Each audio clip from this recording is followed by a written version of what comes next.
ஏங்க அவர் என்ன வேணா செய்வாராங்க? அப்படிதான் அவர் சொன்னாரு. ஏங்க அப்படின்னா நம்ம ராஜுவுக்கு ஒரு வேலை வாங்கி கொடுங்களேன். நம்ம புள்ள பாவங்க. அத்தை, தப்பில்ல உமா, கிடைக்கிற இடத்துல கேக்குறதுல தப்பு இல்லையே. ஷாமலா, அவர் எனக்கு வேலை போட்டு கொடுக்கறாருன்னா அவருக்கு என் மேல ஏற்பட்ட பரிதாபம். அதுக்காக பிள்ளைக்கு வேலை கேட்க முடியுமா? நீங்க இந்த வயசுக்கு மேல வேலைக்கு போய் என்னங்க பண்ண போறீங்க? பேசாம உங்க வேலையை நம்ம புள்ளைக்கு கொடுங்க.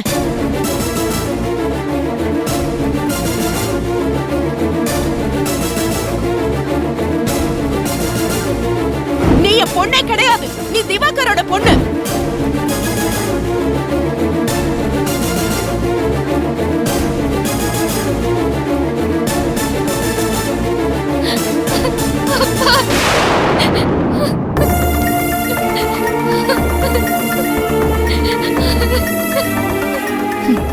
ஐயோ,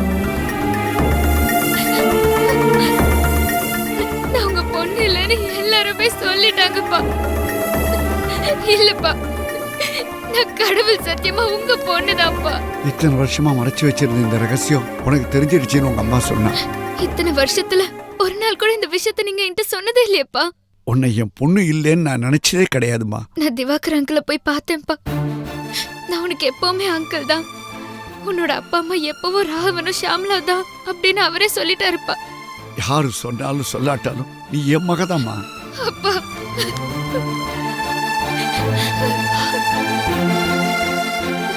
இவ்வளவு நாளா எங்கப்பா போயிருந்தீங்க? அதை விடுமா. பா, ஐஜி சார் ஃபோன் பண்ணி நீங்க வந்துட்டு விஷயத்த சொன்னாருப்பா. ரொம்ப சந்தோஷமா இருக்குப்பா. மாமா, என்னோட வேண்டுதல் எல்லாமே வீண் போகல. நீங்க கண்டிப்பா திரும்பி வருவீங்கன்னு 2 நாளைக்கு முன்னாடி கூட நான் நம்பிக்கையோட தான் இருந்தேன். அத்தை கிட்ட கூட சொன்னேன். இன்னைக்கு விடிய காலையில கூட நான் கனவு கண்டேன். பிரியா, நான் கனவு பத்தி உங்ககிட்ட சொன்னேன்ல? ஆமா அண்ணி, என் கனவு பலிச்சிருச்சு மாமா. இந்த கனவு பலிச்சிருக்கலாம், ஆனா சேரக்கூடாத கொலகார கூட்டத்தோட சேர்ந்து இந்த குடும்பத்தை பிரிச்சிடலாம், நாசமாக்கிடலான்னு ரகசியமா ஒரு கனவு கண்டுகிட்டு இருக்கியே. அந்த கனவு பலிக்காது, இந்த ராகவம் பலிக்கவும் விட மாட்டான்.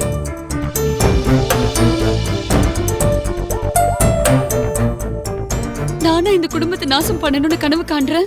நீதான், வேற யாரு? இதுல உனக்கு சந்தேகம் வேறியா? நாசக்காரி.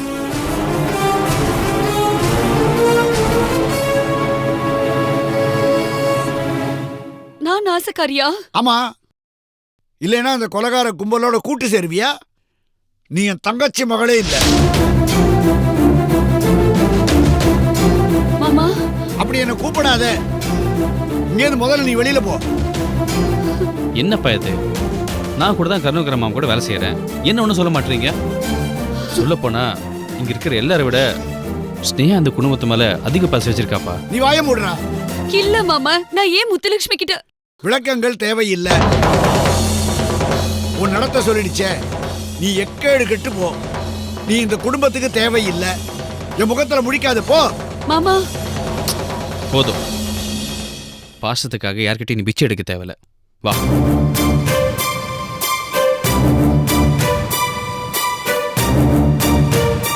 உங்களுக்கு ஸ்னேகா நீ வேண்டாம்ல? வேண்டாம். ஸ்னேகா நீ வேண்டாம்னு நினைக்கிறவங்க எனக்கும் வேண்டாம்.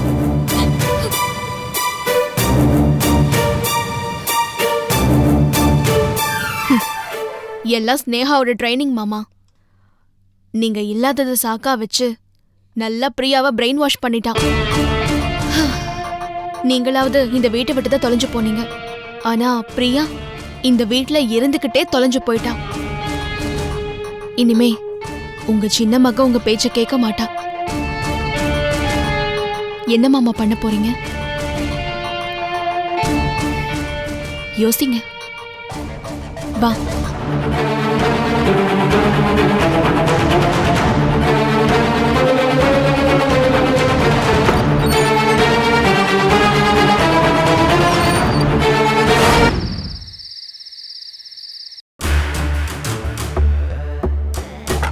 ஏங்க, டிஃபன் எடுத்து வைக்கிற, சாப்பிடுங்க.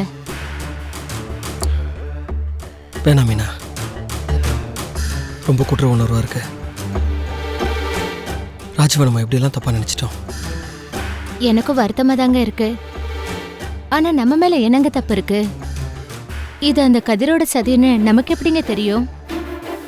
ஆமாம், எனக்கும் ராஜுவுக்கும் பேங்க் லோனில் இருந்த பிரச்சனையை கதிர் தனக்கு சதகமாக பயன்படுத்தியிருக்கான்.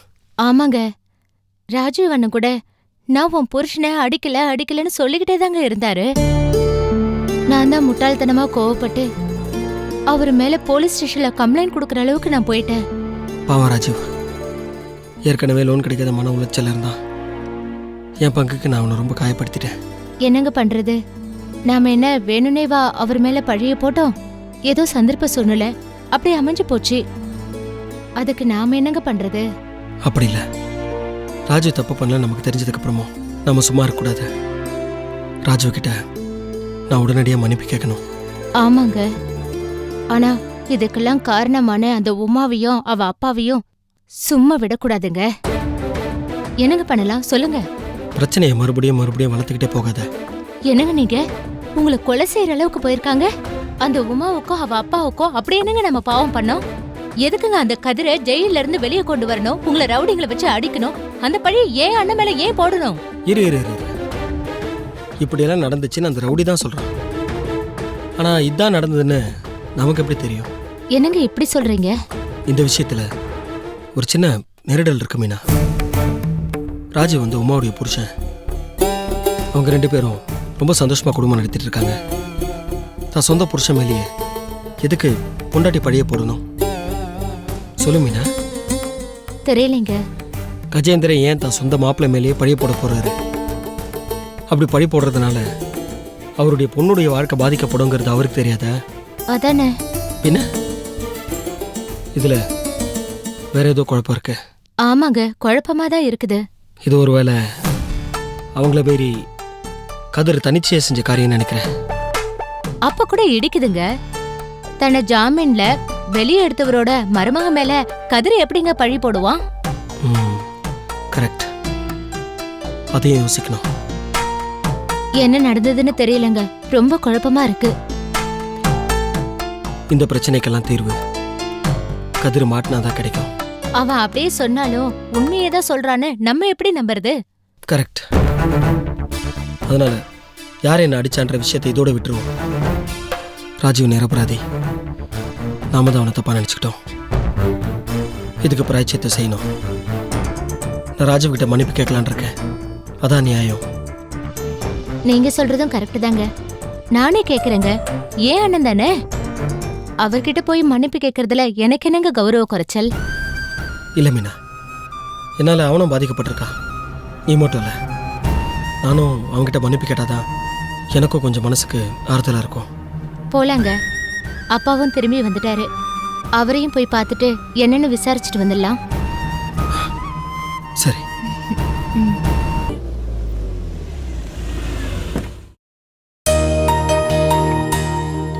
ஏங்க, நான் மார்க்கெட் வரைக்கும் போயிட்டு வரேன்.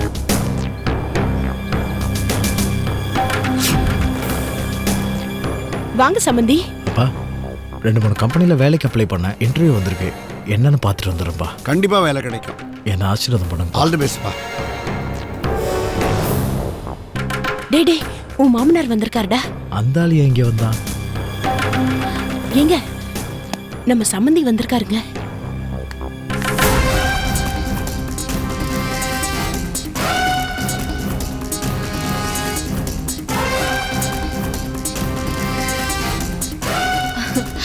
அப்பா வாங்கப்பா. சீக்கிரம் வாங்கல. வாங்க. வணக்கம் சம்பந்தி, எப்படி இருக்கீங்க? இருக்க வேண்டிய இடத்துல இருக்கோம், அதனால சந்தோஷமா இருக்கும். நீங்கள் காணாமல் போய் பத்திரமா திரும்பி வந்துருக்கணுமா ஃபோன் பண்ணி சொன்னா அதை உங்களை பார்த்துட்டு போகலான்னு வந்தேன். முதல்ல நான் கூட கொஞ்சம் யோசிச்சேன் எப்படி உங்களை வந்து பார்க்குறதுன்ட்டு. ஏன்னா நான் பண்ண கெடுதலுக்கு எந்த மூஞ்சி வச்சு உங்களை வந்து பார்க்குறதுன்னு யோசித்தேன். பட் உமா சொன்னா நீங்கள் ரொம்ப நல்லவர், நான் பண்ண தப்ப மன்னிச்சிருவீங்கன்னு சொன்னா. அதனால தைரியமாக அவர் சொன்னான். அதுவும் சம்பந்தி அம்மா பற்றி ஒரே புகழ்ச்சி. ஏன்னா அந்த அளவுக்கு உங்கள் மேலே ரொம்ப பாசம் வச்சிருக்கா. கிழவி, எங்க அப்பா உன்னை நல்லா கலாச்சிட்டு இருக்காரு. இது கூட தெரியாம கடவாய் தெரியற வரைக்கும் பல்ல ஈனி இழிச்சுக்கிட்டு இருக்க. சந்தோஷம். விஷயத்துக்கு வாங்க. என்னை மன்னிச்சிருங்க சம்பந்தி.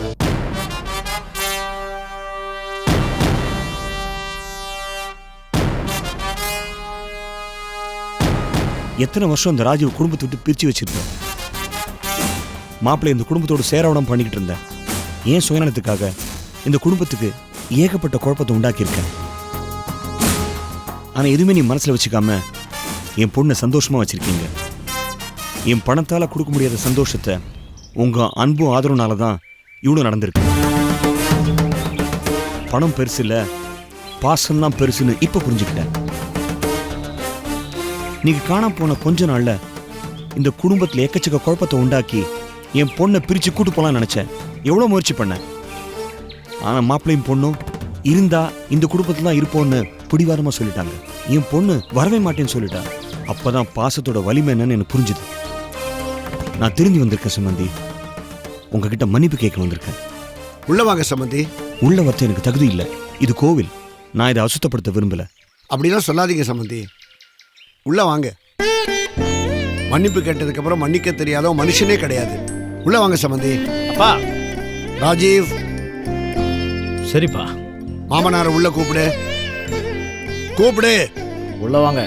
பாத்தீங்களா, ஒரு பார்வை ஒரு வார்த்தை மாப்பிள்ளை சிங்கமே அடங்கி போச்சு. இந்த கலை எனக்கு வரலையே சம்பந்தி. மாப்பிள்ளை பணத்துக்கு அடங்க மாட்டாரு, பாசத்துக்கு அடங்குவான்னு இப்ப புரிஞ்சுக்கிட்டேன். வாங்க உள்ள போய் பேசுவோம்.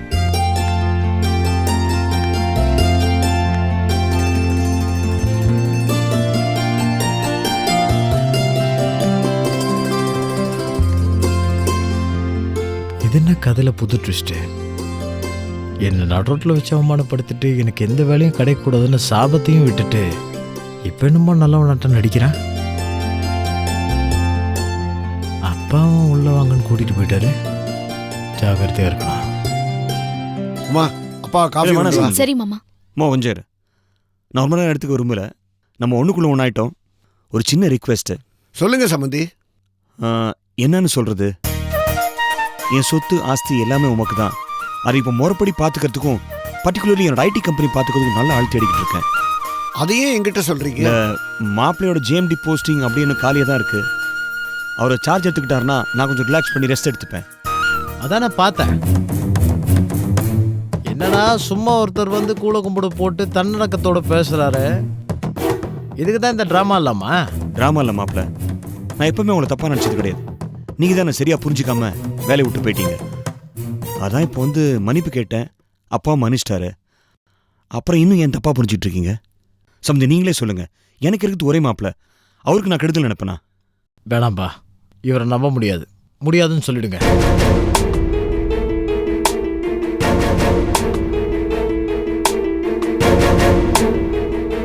என் பிள்ளை வருவான் சம்பந்தி. அப்பா. ராஜீவா, நான் நல்லவங்களா நினைச்ச யாருமே நல்லவங்களா இல்லை, கெட்டவங்களா நினைச்ச யாரும் கெட்டவங்களா இல்லை. எல்லாமே இப்போ மாறி போச்சு. அப்படி இருக்கும்போது தம் பொண்ணு சந்தோஷத்துக்காக நம்மளை தள்ளி வச்சவர் இப்போ திரும்பி வந்திருக்காரு. ஒரு காலத்தில் உனக்கு நல்லா சப்போர்ட் பண்ணி பெரிய வேலை, நிறைய சம்பளம் கொடுத்து நல்ல பொசிஷனில் கௌரவமாக வச்சுருந்தாரு. அந்த மாமனார்கிட்டயே நீ வேலையில் சேரதில்ல, தப்பில்லடா ராஜீவ். ரொம்ப சந்தோஷம் சம்பந்தி. என்ன ஷாமலா, நான் சொல்றது சரிதானே? ஆமாங்க, இதை நீங்க இன்னைக்கு தான் சொல்றீங்க. நான் அன்னைக்கே அவங்க கிட்ட சொல்லிட்டேன். மாமா, உங்களுக்கு ரொம்ப தங்கமான மனசு மாமா. என் பிரச்சனைக்கு இன்னைக்கு இப்படி ஒரு தீர்வு சொல்லி என் வாழ்க்கையில விளக்கேத்தி வச்சிட்டீங்க மாமா. இவர் தண்ட சோறு வேலை வெட்டி இல்லாதவர்னு கேவலமா பேசினவங்க பேச்சுக்கு நீங்க ஒரு முற்றுப்புள்ளி வச்சிட்டீங்க மாமா. உங்களுக்கு ரொம்ப தேங்க்ஸ் மாமா. அப்பா டேய் சம்பந்தி, நீங்க கிளம்புங்க. அவன் ஏதோ தயங்குறான். அவனை சமாதானப்படுத்தி கூடிய சீக்கிரம் அவனை உங்ககிட்ட வேலைக்கு சேர்த்து விடுறேன். ரொம்ப சந்தோஷம் சம்பந்தி. நான் கிளம்புறேன். வரவுமா? சரி வரேங்க. சரிங்க. கொஞ்சம் சாப்பிட்டு போங்களேன்ப்பா.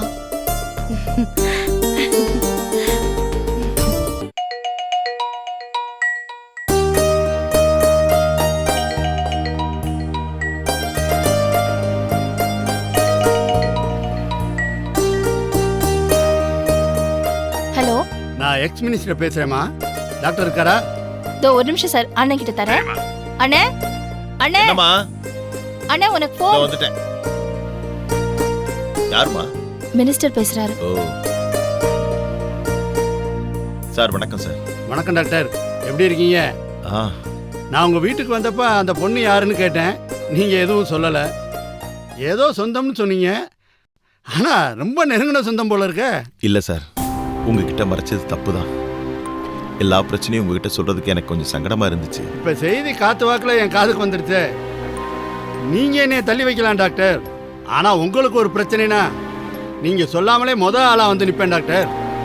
இப்போ என்னதான் பிரச்சனை சொல்லுங்க டாக்டர். எங்கேருந்தோ ஒரு பொண்ணு திடீர்னு வந்து என்ன மாமாங்கிறா, ராஜியா அம்மாங்கிறா. அவங்க அப்பா பேரு ஏதோ கணேஷன் சொல்றா. அது யாருன்னு ராஜி கிட்ட கேட்டா அப்படி யாரையுமே தனக்கு தெரியாதுன்னு சொல்றா. நாங்களும் பல வகையில் முயற்சி பண்ணி பார்த்தோம் சார். வீட்டை விட்டு போக மாட்டேங்கிறா. ரொம்ப சென்டிமெண்டா பேசிட்டு இருக்கா. இது ஏதோ மோசடி போல இருக்கே டாக்டர். வயசு பொண்ணா இருக்கா, அதான் சார் கொஞ்சம் தயக்கமா இருக்கு. ஐஜி சார்ட்ட கம்ப்ளைண்ட் கொடுத்துருக்கோம் சார். இது என் தங்கச்சியோட மான பிரச்சனைங்கிறதுனால கொஞ்சம் சைலண்டா டீல் பண்ண வேண்டியதா இருக்கு சார். எனக்கு ஒரு சின்ன சந்தேகம், இதுக்கு பின்னணியில முத்துலட்சுமி இருக்கலாமோன்னு. எதுவும் சரியா தெரியல. நாங்களும் என்ன செய்யறதுன்னு தெரியாம கொஞ்சம் கலங்கி தான் சார் போயிருக்கோம். ஏன் டாக்டர் பயப்படுறீங்க? கொஞ்சம் ஸ்ட்ரிக்டா தான் ஆக்ஷன் எடுங்களேன். நோ இல்லை சார், அந்த பொண்ணை பார்த்தா ஒரு தப்பான பொண்ணா என் மனசுக்கு படலை. பழகிற விதத்தெல்லாம் பார்த்தா ஒரு நல்ல குடும்பத்து பொண்ணா தான் தெரியுது. ஒருவேளை பணத்துக்காக வந்த திருட்டு பொண்ணானா அப்படியும் தெரியல. ஏன்னா நாங்கள் நகை பணம்லாம் அங்கங்கே வச்சு டெஸ்ட் பண்ணியும் பார்த்துட்டோம். அவ ஒன்றும் எடுக்கல. பீரோ சாவியை பீரோலையே விட்டுட்டோம். சாவியை கொண்டு வந்து எங்கிட்ட கொடுத்துட்டா. அதான் சார் எங்களுக்கு ஒரே குழப்பமா இருக்கு. இப்போ அந்த பொண்ணு என்னதான் சொல்றா? தலையில் அடிச்சு சத்தியம் பண்றா சார், ராஜி தான் எங்க அம்மான்னு. எல்லாத்துக்குமே நீங்க தாங்க காரணம். எல்லாத்தையும் ஆரம்பத்தில் ஈஸியாக விட்டுறீங்க. உதாரணத்துக்கு முத்துலட்சுமி, ஹாஸ்பிட்டல், வேலை, சினேகா, இப்போ இது. டாக்டர், நீங்களாவது ராஜிக்கு ஒரு மெடிக்கல் டெஸ்ட் பண்ணி ராஜிக்கு குழந்தையே பிறக்கலைன்னு ப்ரூவ் பண்ணலாம்ல. மன்னிக்கணும், டாக்டர் குடும்பத்துக்கு நான் யோசனை சொல்றேன்னு தப்பா நினைக்க கூடாது. மடியில கணந்தா தானே சார் வழியில பயம். இங்க என் தங்கச்சி சுத்தமா இருக்காளே, யார்கிட்ட நான் எதை நிரூபிக்கணும் சொல்லுங்க? டாக்டர், இப்ப பிரச்சனை உங்களுக்கு தானே. நாங்க ஏன் சார் டெஸ்ட் பண்ணணும் சொல்லுங்க? இப்போ நான் ஏதாவது டெஸ்ட் பண்ண போனா அதை வச்சு ஏதாவது விளையாட்டு விளையாடுவா சார் அந்த முத்துலட்சுமி. இந்த மாதிரி ஏதாவது பிரச்சனை எப்போ வரும்னு அவ காத்துக்கிட்டு இருக்கா. அதுவும் கரெக்ட் தான் இல்ல சார். அவ வந்தப்போ யாரோ கணேஷ்னு அவங்க அப்பா பேரை சொல்லி ஒரு லெட்டர் கொடுத்தா. இது எங்க அப்பா எழுதின லெட்டருங்கிறா. ஏன் சார், ஒருவேளை அவன் நியாயமானவனா இருந்தா அவன் இந்நேரம் அந்த பொண்ணு ராஜியோட பொண்ணா இருந்திருந்தா அவன் நேர்லயே வந்திருக்கணும்ல சார். கொரியர்ல பார்சல் அனுப்புற மாதிரி பொண்ணு அனுப்பிச்சு வச்சுட்டு பின்னாடி இருக்கிறான். இதுல இருந்தே தெரியல சார் பெரிய ஃப்ராடு தனம்னு. இந்த ஃப்ராடு தனத்துக்கு பயந்துட்டு நாங்க எதுக்கு சார் டெஸ்ட் அது இதுன்னு சொல்லி என் தங்கச்சி சிரமப்படுத்தணும்? நல்லா தெளிவா தான் இருக்கீங்க டாக்டர், சந்தோஷம். இப்ப இதுக்கு என்னதான் முடிவு? என்ன பண்றதுன்னு தெரியல சார், அதான் குழம்பி போயிருக்கோம். சரி, இதுக்கு ஒரு முடிவு நான் சொல்லட்டுமா? சொல்லுங்க சார். எனக்கு தெரிஞ்ச பெண்கள் காப்பகம் ஒன்று இருக்கு. அங்க இருக்கவங்களாம் நம்மளுக்கு வேண்டப்பட்ட ஆளுங்க தான். அங்க ரொம்ப ஸ்ட்ரிக்டா இருப்பாங்க. நாளைக்கு காலையில வேலையா அந்த பொண்ணை அங்கே கொண்டு போய் சேர்த்துருங்க. சார், அவ அவ்வளவு சுலபமா இங்கிருந்து கிளம்ப மாட்டாளே. முதல்ல அந்த பொண்ணுகிட்ட சொல்லி பாருங்க, அவளா கிளம்புறாளான்னு பாருங்க. இல்லாட்டி உன்னைய தூக்க காலையில 4-5 பேர் வந்துருவாங்கன்னு சொல்லுங்க. அப்படி இருந்தா அவ கிளம்பலைன்னு வைங்க, காலையில எனக்கு ஒரே ஒரு ஃபோன் மட்டும் பண்ணுங்க. காப்பகத்துல இருந்து ஒரு 4-5 லேடிஸ் அனுப்பி வைக்கிறேன். குண்டு கட்டா தூக்கி பார்சல் பண்ணிடுவாங்க. வேற வழி இல்லை, இனிமே அப்படித்தான் பண்ணி ஆகணும். இப்பவே அந்த பொண்ணுகிட்ட சொல்லிருங்க. ராத்திரியோட ராத்திரி அந்த பொண்ணே மூட்டையை கட்டிட்டு ஓடுறாளான்னு பாருங்க. இல்லாட்டி எனக்கு ஒரு ஃபோன் பண்ணுங்க, நம்ம ஆளுங்களை அனுப்பிச்சு வச்சுறேன்.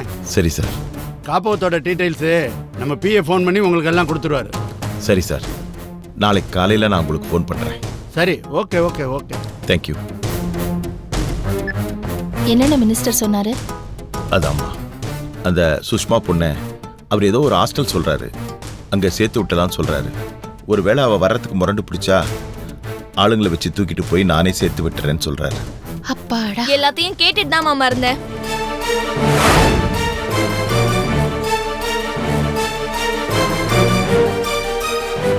என்னம்மா பண்ண போறீங்க? என்ன இதான் உங்க முடிவா? இது பார், காலையில நீ ஹாஸ்டலுக்கு கிளம்புற, வரமாட்டா அது இதுன்னு முரண்டு பிடிச்ச அப்புறம் நான் போறேன். இதுதான் என்ன பெத்த அம்மாவோட இறுதி முடிவுன்னா நான் போறேம்மா. ஏய், ரொம்ப ஃபீல் பண்ணாத, கிளம்பு. முதல்ல இங்கிருந்து போய் தொலைடி. ஒன்னே ஒன்னு சொல்லிக்கிறேம்மா, தாய் இருக்கிற பொண்ணையே நீ அனாதை ஆக்கிட்ட. இதுக்காக நீ ரொம்ப வருத்தப்படுவ.